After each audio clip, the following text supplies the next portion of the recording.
Et sache une chose, c'est que si tu veux une protection, cherche la protection divine. Et pour avoir la protection divine, il faut que tu te rapproches de lui. Par quoi? Par les adorations. Ihfadillah yahfadk. Voilà ce que le prophète sallallahu alayhi wa sallam nous enseignait.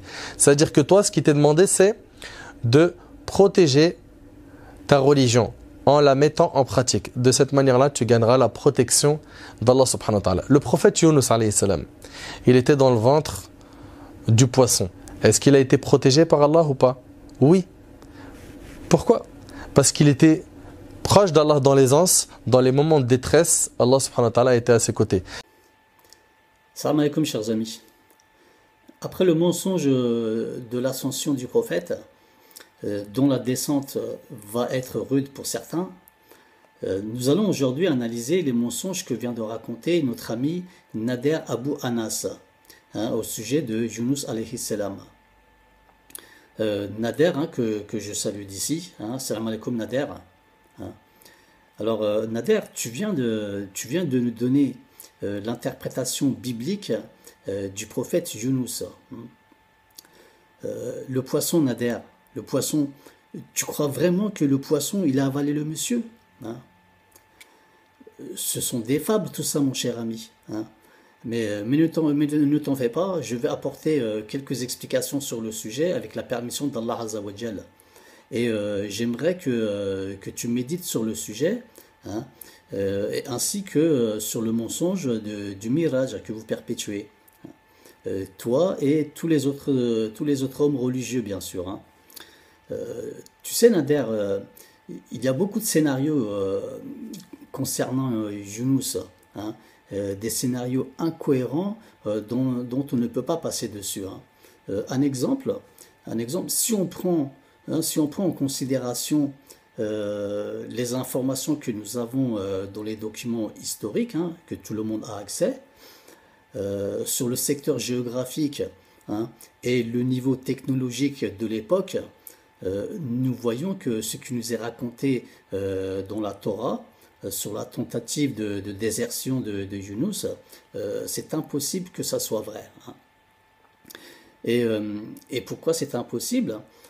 Car dans les documents historiques, nous pouvons lire ces informations concernant la ville de Ninive, de Jaffa et de Tarshish, qui sont mentionnés dans la Torah. D'accord? Alors, qu'est-ce qu'on voit? Ninova, c'était la capitale de la Syrie, secteur qui était dans le nord de la Mésopotamie à l'époque. Jaffa, c'est une banlieue de Tel Aviv, près de la Méditerranée, dans les hauteurs. Et Tarshish, c'est un lieu qui se trouve en Andalousie, donc en Espagne. Et à cette époque, on appelait cet endroit, ce pays, on l'appelait Tartessos, tu vois.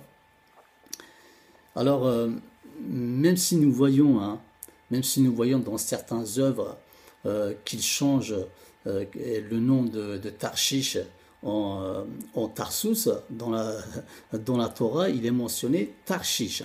Voilà. Nous voyons bien qu'ils essayent de faire des acrobaties pour déformer l'histoire, mais non, c'est Tarshish.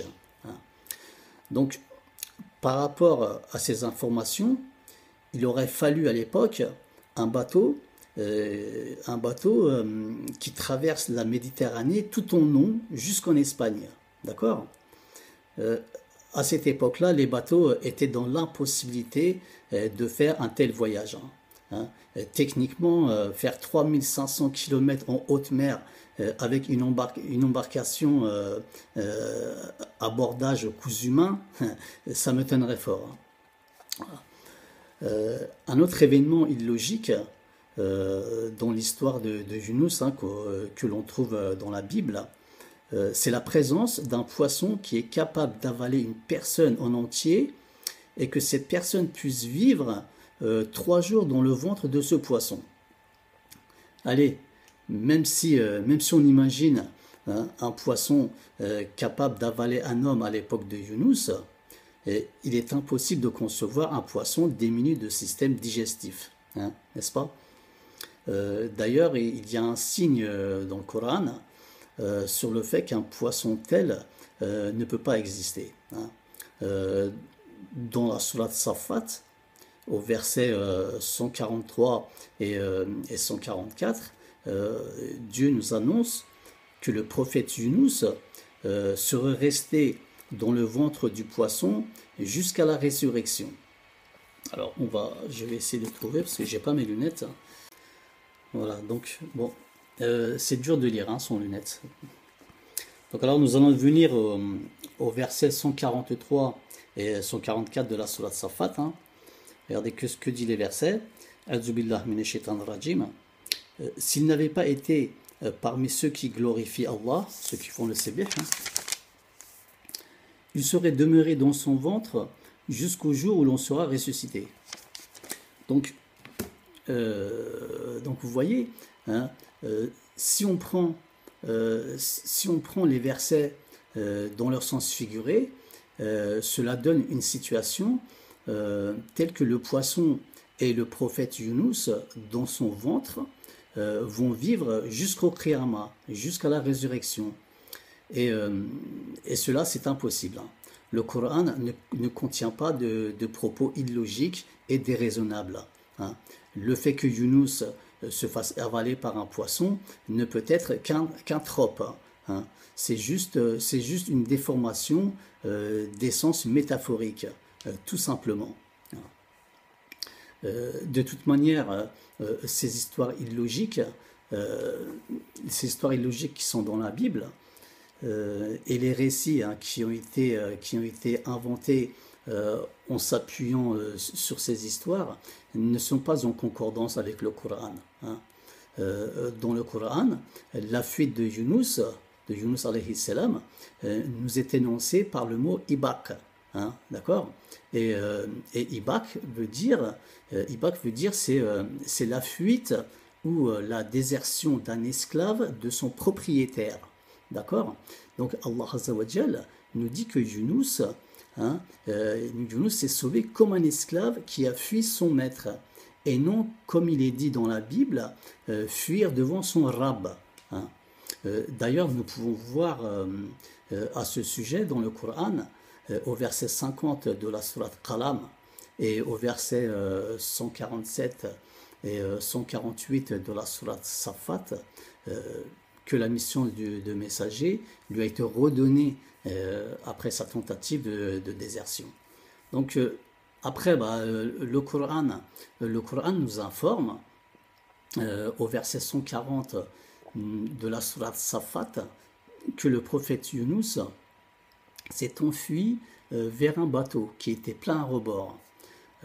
Donc il s'est enfui vers le bateau, mais il n'a pas pu y monter. Hein. Et on comprend cela par rapport à la préposition « ila » qu'il y a dans le verset. Que dit le verset? Bon, là je ne l'ai pas devant moi, j'ai juste la partie. Voilà. Ici, la préposition « ila » qui est utilisée en tant que harful jar, c'est lui qui nous fait voir qu'il n'a pas pu partir avec le bateau. Hein. Donc, si la préposition fi était utilisée comme harful jar, le texte aurait pris un sens tel que le prophète Yunus aurait monté dans un bateau plein à rabord et il se serait enfui dans ce bateau plein. Mais ce n'est pas le cas. Hein, et il n'a pas pu monter sur le bateau.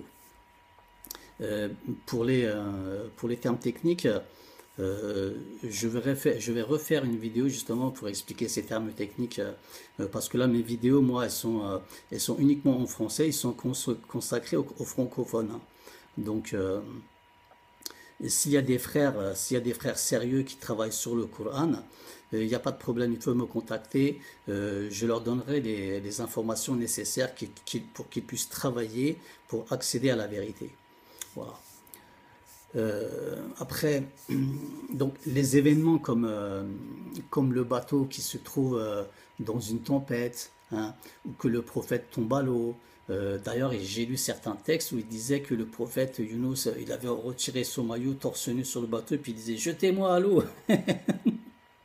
Et ils l'ont balancé à l'eau, quoi. Donc, j'ai déjà vu des textes comme ça, hein. Euh, donc, ces textes-là, ils ne sont pas mentionnés dans le Coran, hein, chers amis.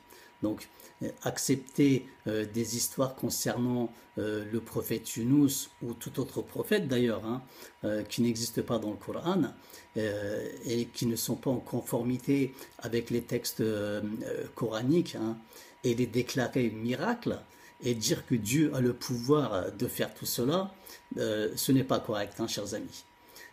Car la présence des récits comme le récit du prophète Younous dans le Coran n'est pas une démonstration de force d'Allah Azza wa Jal, hein, ou bien une déclaration de son pouvoir à réaliser des miracles, hein.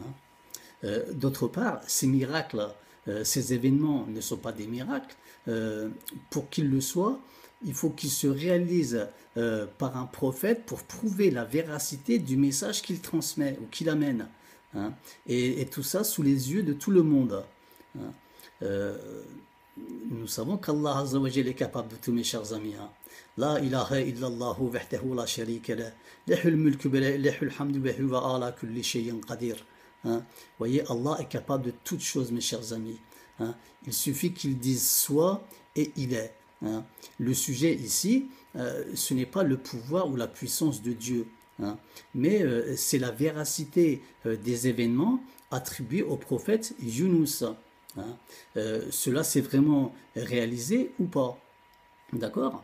Donc il faut chercher une réponse à la question: est-ce que cet événement s'est vraiment réalisé, ou bien les termes utilisés dans les versets Safat 142, 143 et 144 sont-ils métaphoriques, hein?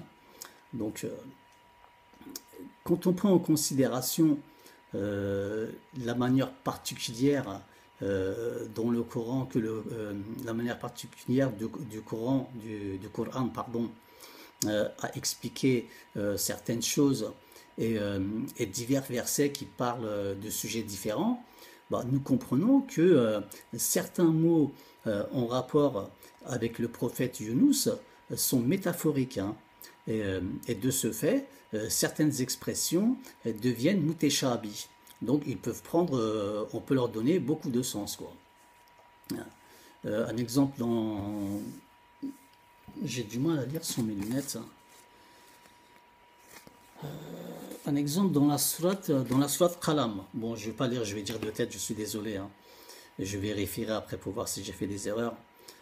Dans la sourate Qalam, hein, un exemple, vous avez le mot marzoum, hein, et qui est bien traduit, hein, dans ce verset, qui veut dire, c'est un mot, il est sous sa forme métaphorique, hein, et il veut dire angoisse. Ça veut dire avoir du mal à respirer, à cause d'une angoisse.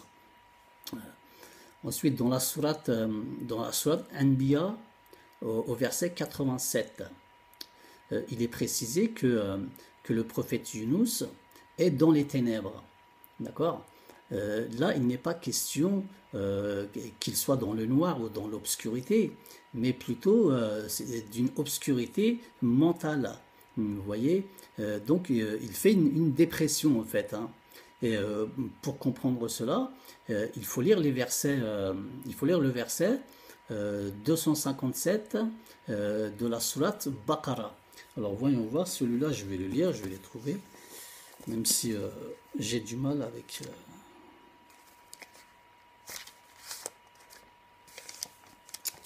Voilà, donc Baqara 257. A'udhu billahi minash shaitanir rajim. Allah est le défenseur de ceux qui ont la foi. Il les fait sortir des ténèbres à la lumière. Quant à ceux qui ne croient pas, ils ont pour défenseurs les taout, qui les font sortir de la lumière aux ténèbres. Voilà les gens du feu où ils demeurent éternellement. Donc, vous voyez, par rapport à ce verset, donc nous pouvons comprendre que Nour, Nour, c'est une clarté morale, et spirituelle, hein, tandis que les ténèbres sont une obscurité mentale, en fait. Hein. Voilà. Ensuite, dans la sourate Anbiya, au verset 88, Allah Azza wa Jal nous annonce qu'il a sauvé le prophète Yunus du Qam qui veut dire nuage. Hein. Et là aussi, hein, il est dans son état métaphorique, le terme.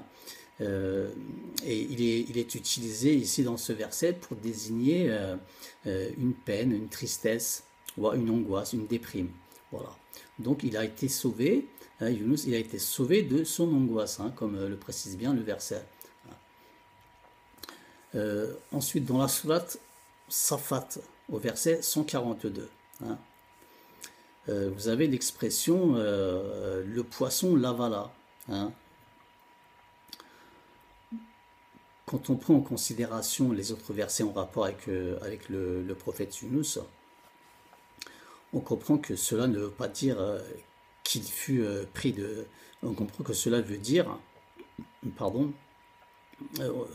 qu'il fut pris de tristesse et d'angoisse qui le mène à une dépression, en fait. Hein. Voilà. Quand on se rappelle que le prophète Yunus s'est enfui vers un bateau plein, hein, donc chargé au maximum, probablement pris d'une angoisse, il est tombé dans une déprime, hein, car il avait pris part au tirage au sort pour pouvoir monter sur le bateau, et malheureusement il perdit. Hein. Donc il n'a pu monter sur le bateau et s'enfuir. Et cela a provoqué chez lui un état de stress, d'angoisse, hein, qui l'a mené à une déprime. Hein. Là, nous voyons au verset un exemple, au verset 143 et 144. Hein. Le fait qu'il nous est annoncé, hein, qu'il serait resté dans le ventre du poisson jusqu'au jour de la résurrection, s'il n'avait pas fait le sébir, hein. Bon, le sébir en court terme, c'est bien connaître Dieu et le faire connaître tel qu'il est, hein, tel qu'il se présente à nous dans le Coran. Hein. Et chers amis, une façon de connaître Dieu, bien sûr, c'est d'apprendre ces 99 prénoms, hein, ce qu'on appelle le Asma el-Husna. Hein. Bien sûr, pas juste les noms, mes amis. Il faut apprendre, c'est la signification qui est importante pour connaître Dieu. Il faut apprendre les noms et la signification des noms, surtout la signification. Voilà, sans ça, vous connaissez rien du tout, hein, vous apprenez pas. Donc, l'expression, quand il dit qu'il serait resté dans le ventre du poisson jusqu'au jour de la résurrection, c'est une expression métaphorique, hein, qui veut dire que son angoisse et son état de déprime auraient duré encore très longtemps. Voilà. Maintenant, venons au poisson. Alors, dans le Coran, le mot hout, selon son vrai sens et selon les expressions en rapport avec le prophète Yunus, qui sont mutashabi, nous fait voir qu'il n'est pas employé en tant que poisson, l'animal. D'accord? La racine de ce mot, hein, du mot hout, est haut. Et dans la langue arabe, il y a deux façons de lire, de le lire. D'accord? Et il se lit aussi bien hout, hein, que haut. Un exemple chez les Bédouins, le mot hout était aussi utilisé pour désigner une personne irrassasiable, une personne avide. Hein. Et nous pouvons voir cette expression dans les poèmes de l'époque. Hein. Alors, tandis que le mot haut veut dire, le sens du mot, c'est le fait que l'oiseau tourne autour d'un point d'eau ou un animal sauvage qui tourne autour de quelque chose sans s'en éloigner. Hein. C'est le sens du mot haut. Donc, pour les définitions, hein, vous pouvez aller voir dans... Bon, il y a plusieurs glossaires. Vous pouvez aller voir dans Lisan al-Arabe, au volume 2, page 644. Bon, moi, c'est la référence que j'ai. Je ne sais pas si c'est pareil dans tous les glossaires, hein. Voilà. Donc, le mot hout, c'est juste un attribut, au fait, hein. C'est un statut que l'on a attribué au poisson, hein, car le poisson n'a pas la faculté de comprendre qu'il est rassasié, hein. Il n'a pas ce sens, hein. Le poisson, lui, un poisson, quand il arrête de manger, hein, c'est qu'au fait, c'est bouché, hein, ses intestins, son système digestif, il est bouché. Voilà. C'est quand ça se débouche que le poisson il recommence à manger, lui, hein. Le poisson, quand il arrête de manger, c'est pas si ouais c'est bon, non, le poisson il réfléchit pas à ça, lui il fait que de manger. Un poisson, ça mange, ça mange, ça mange, d'accord. Sinon le vrai nom du poisson dans la langue arabe c'est Sénèque. Voilà, ce n'est pas Hout, hein, c'est Sénèque, hein. Donc par rapport à tout ça, nous pouvons dire que les sens des mots Hout et Haut, hein, sont insatisfaction, avidité. Voilà. Et si nous faisons attention au passage du Coran où il est mentionné le mot Hout, nous voyons que le mot est constamment utilisé comme Sababiyah Majaz al-Mursal. Sababiyah Majaz al-Mursal. Ce qui veut dire que là, il nous est expliqué les causes qui sont l'insatisfaction et l'avidité et les conséquences qui sont l'angoisse et la déprime, ce qui nous mène au désespoir, mais d'une manière métaphorique. Donc il y a beaucoup de mots comme ça, il y a beaucoup de métaphores, hein, dans le Coran, des termes mutashabi. Quand vous ne savez pas, quand vous les maîtrisez pas, quand vous maîtrisez pas ces termes mutashabi ou ces termes métaphoriques, quand vous ne les avez pas travaillés, vous ne pouvez pas comme ça venir donner des sens, mes chers amis, hein. Ça prend des années et des années d'études, tout ça. C'est pas zama, je regarde un dictionnaire, non, ça veut dire, c'est pas comme ça que ça marche malheureusement, hein. C'est tout un travail derrière, hein. Donc le mot Hout là, que nous voyons aussi dans la sourate Anbiya au verset 87, où Dieu nous parle indirectement, hein, du prophète Yunus, en employant le terme Zunnun, hein, qui veut dire propriétaire d'une épée ou habitant de Ninive. Cette expression nous parle du prophète Yunus, car auparavant, dans la sourate Qalam, qui est la deuxième sourate révélée selon l'ordre de révélation, Yunus est présenté à notre prophète en tant que Sahibul Hout, le copain du Hout. Et comme on peut le constater dans la sourate Safat, il est bien question du prophète Yunus. Donc la première fois, hein, qu'on parle de Yunus alayhi salam, c'est dans la sourate Qalam au verset 48 et 50. Voilà. Et là, il est demandé au prophète Muhammad alayhi salam de ne pas être comme lui, justement, hein. Ce paragraphe consiste à avertir notre prophète des erreurs qui ont été commises par les prophètes Yunus et Moussa alayhi salam, hein. Il nous parle de sabr, hein. Donc le sabre, qu'est-ce que le sabre? Le sabre, c'est la lutte d'une personne, hein, contre les calamités. Voilà. Contre les calamités qui peuvent lui arriver dans la vie, hein, d'accord, et leur faire face et lutter contre ces calamités pour les surmonter. Voilà, c'est ça le sabre, hein. Et puisque nous parlons du sabre, hein, je vais dire aussi ce que le sabre n'est pas, d'accord. Un exemple, se plier, hein, fermer les yeux devant l'injustice, ce n'est pas le sabre, mes amis, hein. Accepter la misère, hein, de se faire rabaisser n'est pas non plus le sabre. Hein. Accepter l'humiliation et rester passif devant les viols, les tueries, les actes qui visent à salir l'honneur d'une personne et rester muet et serrer les dents n'est pas le sabre, chers amis. Hein. Au contraire, tout cela, c'est être complice. Hein. Donc voilà. Et voilà, chers amis, j'en ai fini avec le récit de Yunus alayhi salam. Hein. Ce récit est sûrement un rappel pour les Arabes de l'époque qui devaient probablement connaître les aventures du prophète Yunus et de sa fuite en abandonnant sa mission, hein, qui lui était lourd à supporter. Hein. Nous savons par rapport au Coran que les prophètes avaient une lourde tâche, hein, à accomplir.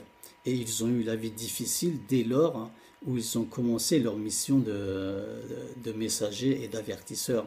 Hein. Et nous voyons ces exemples avec tous les prophètes, même avec notre prophète Mohammed alayhi salam. Hein, tout ce qu'il a vécu, notre prophète, toutes les misères qu'ils lui ont fait. Hein, je ne vais pas revenir là-dessus. Hein, donc voilà quoi. Hein. Et il y a beaucoup à retenir, hein, dans ce récit, chers amis. Entre autres, un point qui est un point et qui est le fait que les prophètes sont aussi des hommes. Hein. Ils sont des hommes comme nous et ils ne sont pas infaillibles. Voilà, chers amis. Donc je vais arrêter ici. Hein. Et je vais dire Allahu A'lam. Hein. Il n'y a que Dieu qui est sans faute, mes chers amis. Les versets qui sont en rapport avec le prophète Yunus sont les versets, alors Surat Safat, versets 139 à 148, Surat Anbiya, versets 87 à 88, Surat Naml, verset 10, Surat Qasas, verset 31. Voilà, chers amis. Et voilà, Nader. J'espère que tu as médité sur le sujet, Nader. Si vous avez des questions, si tu as des questions, Nader, faut pas faire l'orgueilleux, il faut venir, mon cher ami. Hein. J'espère que tu as médité, j'espère que vous allez méditer, hein, sur le livre d'Allah. Hein. Je vois que vous récitez, hein, et je parle aux prédicateurs, hein, je vois que vous récitez de toutes sortes de fables et des autres cultures et religions qui sont toujours en contradiction avec le Furqan. Hein. Bon, il peut arriver que l'on se trompe. D'ailleurs, Nader, on s'est fait tromper, d'accord? Au même titre que les autres religions et les autres croyances. Hein. Hein. Toutes les religions ont été retouchées par la main de l'homme, Nader. Et de diverses façons, hein, et l'islam n'y a pas échappé. Hein. Est-ce que pour autant on doit rester dans le faux, mon cher ami? Non.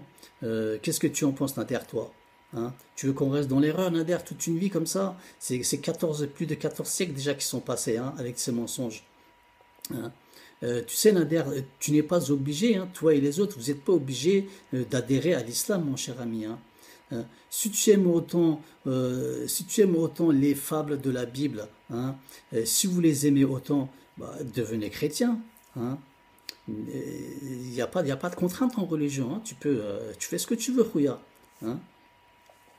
Donc, devenez chrétien, comme ça, vous pouvez les réciter à votre guise. Et ça vous évitera de mêler tous ces mensonges à l'islam. Hein. Ou bien, il faut être à l'écoute des gens. D'accord ? Il faut mettre son orgueil de côté. Hein. Comment tu veux être guidé si tu n'es pas attentif à la parole? Hein. Je peux comprendre que tu censures mes commentaires, Nader, hein, mais au moins travaille sur les informations que je t'ai données, hein, et reconnais tes erreurs. Tu es un prédicateur, tu égares. Enfin, vous égarez des milliers de gens. Hein. Nous, en tant que musulmans, on reconnaît tous les livres révélés par Dieu. Mais l'homme a souillé la parole divine. Hein. Même ton mushaf, il est falsifié, Nader. Hein. Tu l'accepteras un jour. Hein. Alors à chacun de faire le nettoyage chez soi. Hein. Le Coran accepte des autres livres que ce qui est en conformité avec son contenu.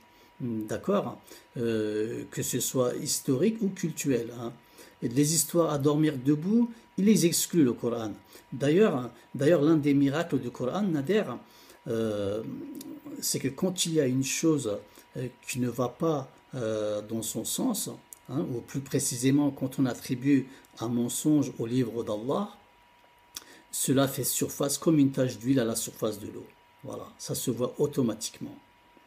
Mais bien sûr, pour cela, il faut quand même, il faut avoir prêté attention à la parole de Dieu, mon cher ami. Voilà, Nader. Salam à toi, hein, qu'Allah Azza wa Jal t'accorde la guidée. Hein. Voilà. Donc, chers amis, merci d'avoir regardé cette vidéo. Je vais continuer avec l'aide d'Allah à chasser le faux afin que le vrai reprenne sa place. Allah aime les bienfaisants. Alors, partagez, abonnez-vous, partagez, mes chers amis, afin de recevoir les bénédictions d'Allah et de Dieu, les bénédictions de Dieu, mes chers amis. J'ai fait une vidéo sur le mensonge du Miraj. Tous les haineux youtubeurs, hein, ceux qui font des vidéos là, ils se prennent pour des cracks, hein, tout cela ils ont vu, hein, ils ont vu ma vidéo, mais ils n'ont même pas touché un mot, hein, dans leur live ou dans leur chaîne, hein. Voilà. Donc ces soi-disant youtubeurs, hein, qui combattent le faux en islam, hein, ce sont eux les premiers hypocrites, hein. Donc c'est plutôt leur propre âme qu'il faut qu'ils combattent, ces gens-là, hein. Si tu es jaloux et méchant au fond de toi, Allah Azza wa Jal ne t'ouvrira pas les portes de son savoir, mon cher ami, hein. J'en connais d'ailleurs qui tournent en rond depuis des décennies à cause de leur méchanceté, et ça va continuer comme ça. Voilà, mes amis, je vais m'arrêter ici. Je vous dis à bientôt. C'était une vidéo assez rapide parce que les sujets sont très longs, hein. Bon, celui-là c'est l'un des sujets qui était assez court. Voilà. Et si vous avez des questions sur le sujet, n'hésitez pas, mes chers frères. Peut-être que j'ai oublié des choses, hein. Je serai ravi de vous les informer, d'accord. Que la paix et la bénédiction de Dieu soient sur vous, hein, quelle que soit votre confession. Salam alaikum wa rahmatullah wa barakatuh.